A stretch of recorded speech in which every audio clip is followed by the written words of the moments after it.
Moments ago, Israel launched Operation Rising Lion, a targeted military operation to roll back the Iranian threat to Israel's very survival.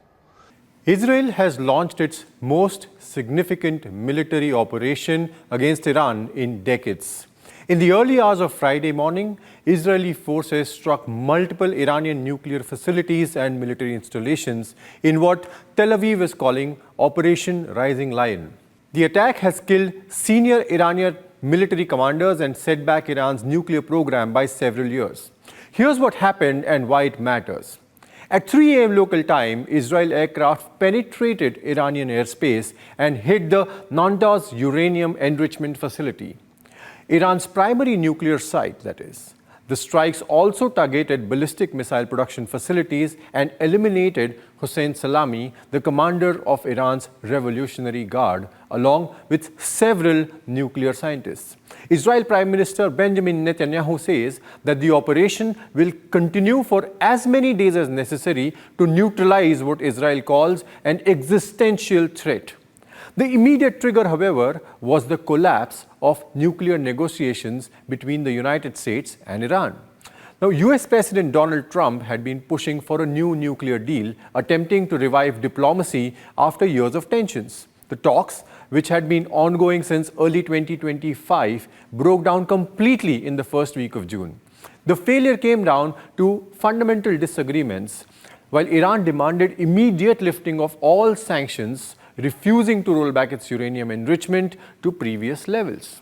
Now, Trump wanted Iran to cap enrichment at 3.67% and allow unrestricted inspections. Neither side would budge. On June 6, Israel reportedly assured the US that it would not strike Iran's nuclear sites unless these talks collapsed entirely. Faster, and you understand the other side a lot better than if you go through intermediaries. They wanted to use intermediaries. I don't think that's necessarily true anymore. Now, when Trump publicly acknowledged that diplomacy had failed, citing Iran's inflexibility, it effectively gave Israel the green light it had been probably waiting for. The US even began evacuating non-essential personnel from Baghdad and authorized military families to leave Middle East, signaling that it expected the conflict. Now, according to International Atomic Energy Agency, Iran has accumulated about 60% enriched uranium to potentially build 9 nuclear weapons. Now, this crossed Israel's red line. With diplomacy dead and Iran's nuclear program advancing rapidly, Netanyahu's government concluded that military action was the only option left to prevent Iran from acquiring nuclear weapons capability. The strikes appear to have been highly effective. Intelligence sources confirm that the main enrichment facility at Natanz sustained significant damage. Underground missile production sites were hit with bunker-busting munitions. The elimination of senior Revolutionary Guard leadership has disrupted Iran's command structure. Most significantly, several of Iran's top nuclear scientists were killed, setting back the program's human capital. Now, Iranian officials claim that the strikes were conducted with US supports, which Washington has denied. Tehran has placed its military on high alert and is expected to respond through its proxy network across the region. For India, this development has several implications. Oil markets are already showing volatility, with crude prices spiking on fears of supply disruption. The Persian Gulf handles about 20% of global oil traffic, and any prolonged conflict could affect India's energy imports. Additionally, India maintains relationships with both Israel and Iran and requires a careful diplomatic navigation.